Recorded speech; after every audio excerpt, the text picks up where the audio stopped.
और क्या आपको पता है इसके पहले भी पुतिन पर हमले की साजिश हुई है?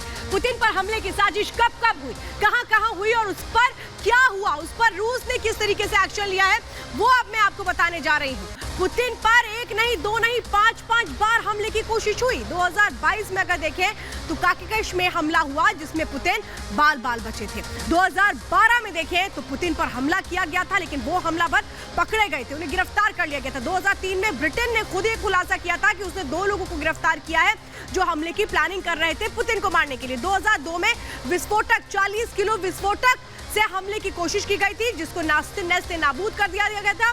क्रेमलिन में कोशिश की गई थी। 2002 में अगर हम देखें तो अज़रबैजान में भी पुतिन को मारने की साजिश रची गई थी जिसको नाकाम किया गया था। तो एक नहीं दो नहीं बल्कि 5 बार कोशिशें हो चुकी है पुतिन पर अटैक की, लेकिन इस बार जो कोशिश हुई है वो सीधे शक की सुई घुमाता है अगर किसी और, तो वो है यूक्रेन और यूएस। लेकिन क्या अमेरिका को इससे कोई फायदा होगा, और अगर होगा फायदा तो वो क्या होगा ये आपको बताएंगे। लेकिन उसके पहले आपको बताते हैं कि ज़ेलेंस्की के ऊपर अब क्या एक एक्शन लेने की तैयारी कर रहे हैं पुतिन के आगे की जो स्ट्रैटेजी है वो किस ओर इशारा कर रही है, और पुतिन रशिया खुल करके ये कह रहा है वो कि खुलासा वो ये कर रहा है कि इन सब के पीछे अमेरिका है। यानी आगे क्या कुछ उसकी प्लानिंग हो सकती है महाशक्ति को लेकर के, क्या खुलासा रूस अब कर रहा है, उससे जुड़ी रिपोर्ट देखिए।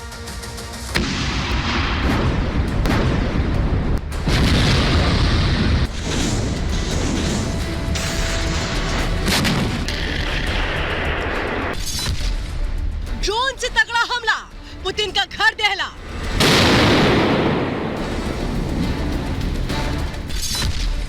ज़ेलेंस्की का सीधा चैलेंज, पुतिन का आखिरी रिवेंज।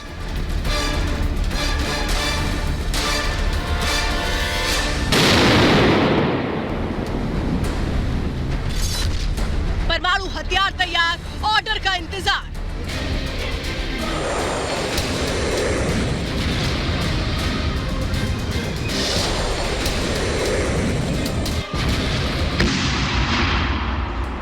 इन 2 तस्वीरों ने रूस के राष्ट्रपति व्लादिमीर पुतिन की नींद उड़ा रखी है।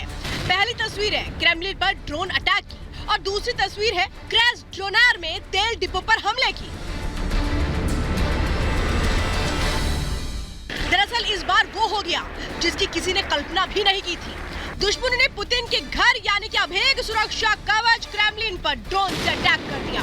पुतिन को जान से मारने की कोशिश की ताकि सबसे पावरफुल लीडर को खत्म करके वर्ल्ड ऑर्डर को शिफ्ट किया जा सके। हालांकि पुतिन के दुश्मन अपने खौफनाक मंसूबों को अंजाम देने में नाकाम रहे। पुतिन के जाबाजों ने हवा में ही ड्रोन की धज्जियां उड़ा दी।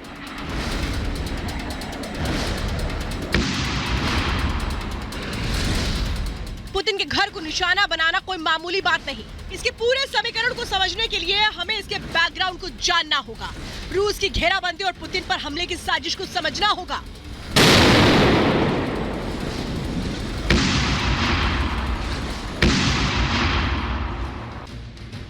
दरअसल रूस और यूक्रेन के बीच पिछले 14 महीनों से आर-पार की जंग चल रही है। दोनों देश एक दूसरे को मिट्टी में मिला देने के लिए आमादा हैं। इसके लिए लगातार कोशिशें जारी हैं। रूस एयर स्ट्राइक और बारूदी बवंडर से यूक्रेन को अंदर तक तोड़ रहा है, तो यूक्रेन नेटो की मदद से पलटवार के साथ साथ विक्टिम कार्ड खेल रहा है।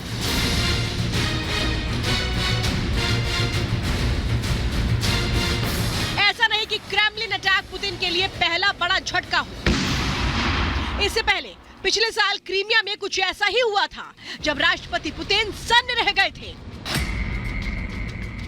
8 अक्टूबर 2022 को रूस को क्रीमिया से जोड़ने वाले कर्च ब्रिज पर जोरदार धमाका हुआ।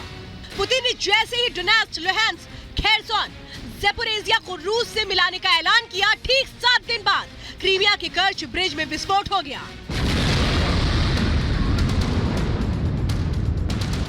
क्रीमिया जिस पर 2014 में रूस ने कब्जा कर लिया था, इसके बाद इस इलाके में रूस को जोड़ने के लिए समंदर से कर्च पुल बनाया गया। इस ब्रिज को क्रीमिया पर रूस के कब्जे के सिंबल के तौर पर देखा जाता है। इसी कर्च पुल को जब 8 अक्टूबर 2022 में उड़ाया गया तो धमाके की आवाज कई किलोमीटर तक सुनाई दी। सोशल मीडिया पर इसका वीडियो भी वायरल हुआ। फ्रेंच ट्रेन के कई फ्यूल टैंक और रेलवे लाइन में आग लग गई थी। रोडवे ब्रिज का एक हिस्सा समंदर में गिर गया। ब्रिज ध्वस्त होने से रूस की सप्लाई लाइन कट गई। इसे यूक्रेन की तरफ से सबसे बड़ा हमला माना गया। रूस ने तो इसे आतंकी हमला करार दिया, जबकि यूक्रेन ने रूस के आरोप को सिरे से नकार दिया और पुतिन के गुस्से से बचने के लिए नेटो का दरवाजा खटखटा लिया।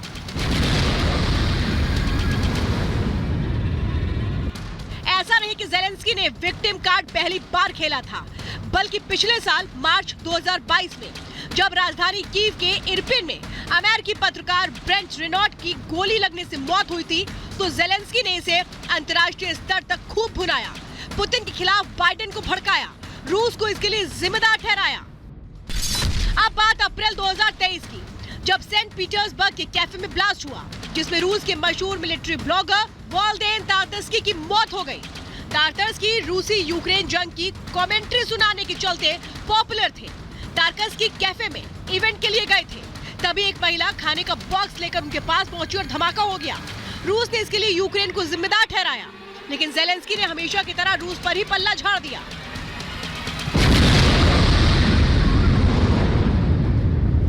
15 नवंबर 2022 वो तारीख जब पूरी दुनिया में हड़कंप मच गया।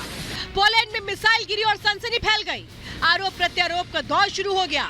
ज़ेलेंस्की ने दावा किया कि पुतिन ने पोलैंड पर तबाही बरसाई।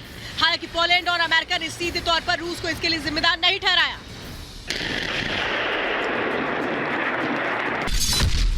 अमेरिका का इशारा, ज़ेलेंस्की सिर्फ मोहरा।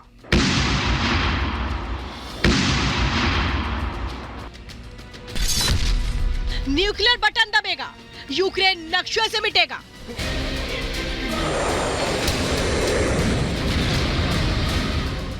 ज़ेलेंस्की की लगातार चालबाजी से पुतिन आजिज़ आ चुके हैं।